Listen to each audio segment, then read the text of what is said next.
স্কুলের শিক্ষক শিক্ষিকা সহ ছাত্রছাত্রীরা মিলে গাপ্পি মাছ ছাড়লেন স্কুলের আশপাশের বিভিন্ন নালা নর্দমা ও জলাশয়ে।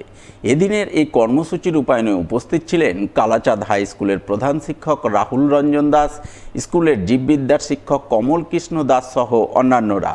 কমলবাবু জানান, স্কুলের পদ্ম চাষের জায়গায় তারা গাপ্পি মাছও চাষ করেছেন।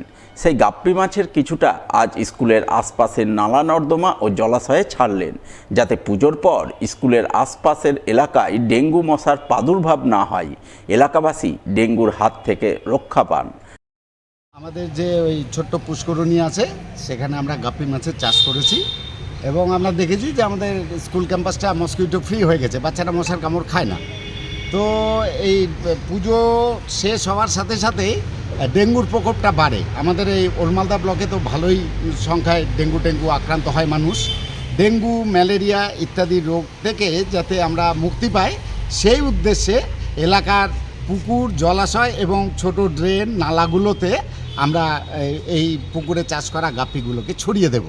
একটাই উদ্দেশ্য, গাপ্পিগুলো যদি লোকালিটির জলাশয়গুলোতে পরিপূর্ণ হয়, তাহলে মশার লার্ভাগুলো ড্যামেজ হবে, তাড়াতাড়ি মানুষ নিরোগ থাকবে অন্তত ডেঙ্গু, ম্যালেরিয়া ইত্যাদির হাত থেকে।